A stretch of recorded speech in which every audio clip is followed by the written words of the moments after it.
왼쪽에 뼈 진짜 없습니다. 여기 뼈 진짜 없어요. 여기 공포증이 있기 때문에 한 번에 진행해야 돼요. 치료는 안 아프게 이제 하니까 수면 의식화 진정을 통해서 모든 치료를 진행을 합니다. 총 한 4개월 정도 만에 마무리를 했습니다. 안녕하세요, 닥터홍 홍동환입니다. 오늘 환자의 가장 큰 문제는 치과 공포증입니다.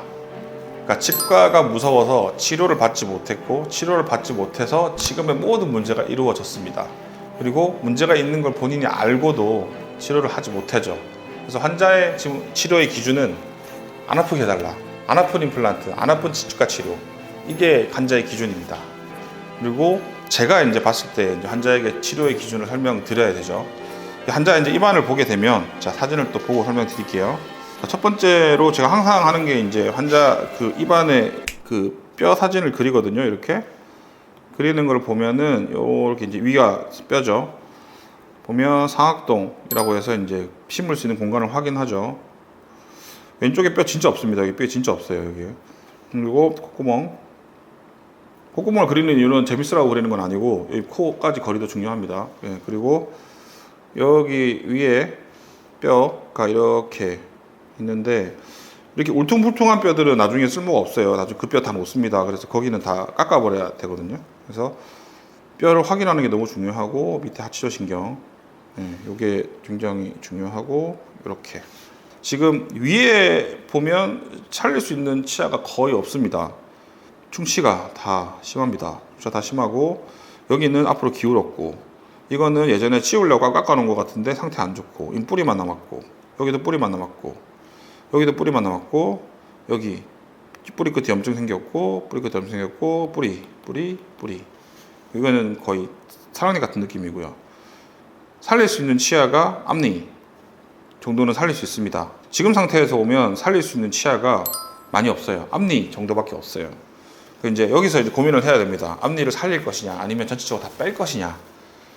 근데 환자가 이제 공포증 가진 환자분들은 그런 분들 진짜 많습니다. 이게 너무 무섭기 때문에, 이게 공포가 상상을 초월하거든요. 그래서 너무 무섭기 때문에 한 방에 해달라, 나 치과 이제 안 오게 해달라, 이런 환자분들이 진짜 많아요. 그래서 그런 경우에는 한 방에 치료가 들어가는 게 필요합니다. 그래서 앞니 같은 경우에는 그거를 꼭 감안하고 치료해서 다 한 번에 들어가야 돼요. 환자분들이 신경치료 같은 것도 한 방에 다 들어가야 돼요. 그러니까 예를 들어서 저희는 신경치료하는 걸 많이 권하진 않지만, 신경치료를 나중에, 그러니까 씌워보고 나중에 하겠다라고 하면은 2번 치료할 필요 없을 정도로 치료 결과를 만들어내야 돼요. 그래서 요리 같은 경우는 신경치료를 무조건 합니다. 그리고 씌워가지고 한 개씩 하던, 아니면 같이 묶던, 그거는 그 상태, 씌운 상태를 보고 합니다. 치과에서 봤을 때 이걸 어떻게 치료를 할 것이냐라고 보면, 자, 위에 같은 경우에는, 자, 지금 치아가 하나도 없게 된 거죠. 그러면 뼈가 없어요. 뼈가 없으니까 뼈를 이만큼 만듭니다. 상악동 고상술이라는 걸 해요. 그리고 이쪽 같은 경우에도 뼈를 만듭니다. 이거는 상악동 고상술을 할 수도 있지만, 밑에서 임플란트를 심어서 이렇게 볼록볼록하게 뼈 이식을 하는 경우도 있어요. 앞니 같은 경우에는 여기 송곳니 부위 하나, 또 송곳니 부위 하나, 그리고 앞쪽에 하나 정도 해서 6개를 만듭니다. 그리고 어금니 같은 경우에는 여기, 자, 4개를 다 할 필요 없어요. 3개만 해가지고 하는데, 만일에 뒤쪽에 뼈가 너무 좋을 때는 4개를 하기도 합니다. 근데 일반적으로 제가 세우는 치료 계획은 마지막 거를 별로 권하지는 않아요. 그리고 여기도 3개 하면 전체적으로 어금니 3개씩, 앞니 6개에서 12개가 만들어져요. 그리고 마지막, 마치 교정한 사람처럼 마지막 2개를 큰 어금니 사이즈로 만들어버리면 거의 다 커버가 됩니다. 그러면 위엔니는 다 해결이 되죠. 그리고 아랫니 같은 경우에는, 자, 여기 보면 이제 송곳니는 뺍니다. 여기다가 임플란트를 심죠. 없는 걸 다 그려보면 송곳니 없고, 여기 없고, 작은 어금니 2개 없고, 큰 어금니 2개 없어요. 이게 다 하지 않습니다. 이게 너무 많아요. 너무 많아서 일반적으로 나눠요. 나누고 여기 요런 자리를 하나 없애요. 그러니까 여기 중간에 하나 띄우고, 만일에 요거는 분리를 해야 되기 때문에 일반적으로는 요렇게 분리를 합니다. 그래서 요렇게 해서 4개 만들고, 여기 2개 만들고. 네. 요거는 수술 중에 살릴 수 있으면 살립니다. 그래서 요거는 수술을 깎아봐야 알기 때문에 초진할 때는 정확하게 나오진 않아요. 그래서 요거는 하지 않으면, 만약에 제가 그냥 심어 드리겠죠. 네, 그렇게 됩니다. 그리고 여기는, 자, 앞으로 쓰러져 있기 때문에 이건 의미가 없어요. 이것 때문에 오히려 치아가 이상해지기 때문에 얘는 빼야 되고, 이쪽도, 자, 치아가 4개가 없죠. 4개가 없는데 4개 만들 필요 없이 중간에 하나 없어도 됩니다. 자, 이쪽이 없는지 여기 없는지는 그거는 그때 가서 결정을 합니다. 그래서 이게 없을 수도 있고 이게 없을 수도 있어요. 어쨌든 3개를 가지고 4개를 만듭니다. 자, 밑에는 뼈 이식을 어디를 해야 되냐? 여기 푹 패인 자리들은 뼈 이식을 하는 게 환자 입장에서는 도움이 돼요.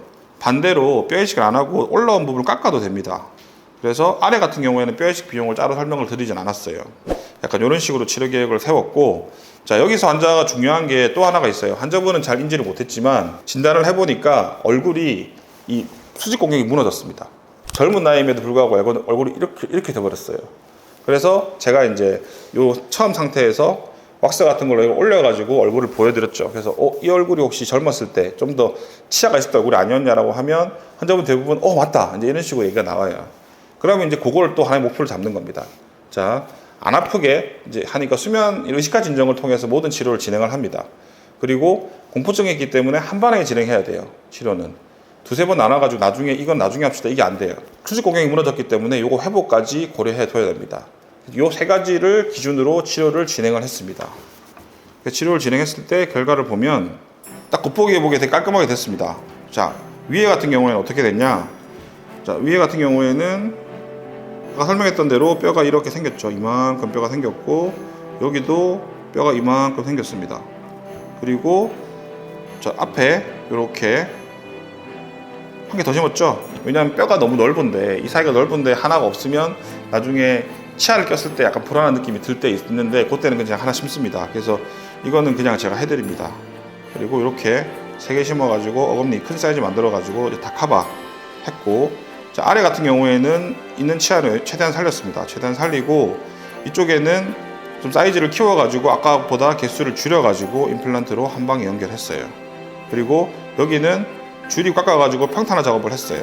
평탄화 작업을 했고 신경은 이렇게 있는데 잘 피해가지고 심었습니다.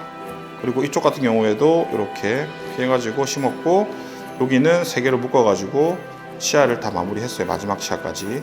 그래서 이런 식으로 했고 여기서 제일 중요한 거는 이 높이를 올렸습니다. 이 높이를 원래보다 높여가지고 약간 이 기준이요. 어릴 때는 여기가 좁은 게 어려 보입니다. 20대 때는 여기가 소위 연예인들 보면 여기 굉장히 작아요.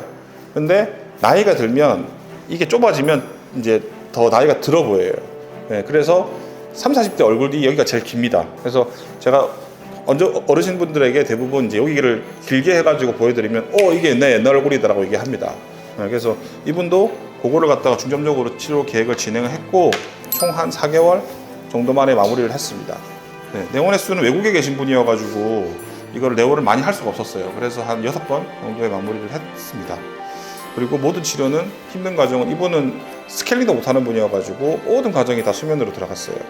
그래서 환자분이 생각했던 기준하고 저희가 생각했던 기준을 맞춰가지고 어느 정도 목표를 이뤄냈다고 생각을 합니다.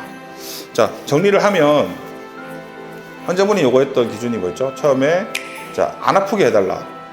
전 과정을 수면으로 진행했어요. 그래서 그리고 마지막에 스케일링 하는 과정까지도 수면으로 진행했습니다. 대신에 다음부터는 스케일링 정도는 수면 없이 한번 해보자라고 이제 저하고 약속하고 가신 거고, 두 번째, 그 다음에 무너진 수직 고경, 무너진 얼굴이 그걸 회복시키는 것도 사전에 얘기 진짜 많이 해가지고 한 번에 딱 해가지고 만족하게 들어갔습니다. 대신에 세팅할 때 정말 시간을 많이 투자했어요. 좀 조정도 해보고 모양도 바꿔보고 했거든요. 그래서 저희는 원내에 기공소가 있기 때문에 조금씩 수정이 되니까 이제 그렇게 한 거고, 마지막으로 당연히 제가 이제 최소 개수로 비용을 세웠기 때문에 계획을 세웠기 때문에 비용도 그래도 환자가 만족스러울 정도로 어느 정도 서로 타협을 이뤘습니다. 자, 그래서 환자가 생각하는 기준을 최대한 만족시키기 위해서 저는 제안을 드렸고 그 제안을 가지고 또 새로운 기준을 만들었고 그 기준을 가지고 치료를 마무리했습니다. 자, 저희는 항상 생각합니다. 기준이 있어야 된다고 생각을 합니다. 기준이 없이 치료를 하다 보면 치료가 산으로 가는데 그 기준은 처음과 환자의 대화에서 가장 크게 만들어지고 그럼 저희는 이렇게 끊임없는 제안을 합니다. 이렇게 해보는 게 어떻겠냐, 이렇게 해보는 게 어떻겠냐. 그럼 그 제안이 기준을 만족시키면 그 제안이 새로운 목표가 되는 겁니다. 치과 공포증에서 진짜 이거 식사도 못하고 사람 만나는 것도 부담스럽고 근데 치과는 못 가겠고 그래서 이런 불안한 일상을 회복시켜 드리기 위해서 끊임없는 대화를 하고 끊임없는 진단을 하고 최종적으로 결과를 잘 이뤄냈다고 생각을 합니다. 네, 여러분들도 온다 치과에서 해결하지 못했던 문제들을 같이 기준을 맞춰가지고 해결이 꼭 되었으면 좋겠습니다. 닭통 최종 진단 나갑니다. 치과 공포증은 수면 치료로, 무너진 교합은 뚱뚱한 임플란트로 해결하자.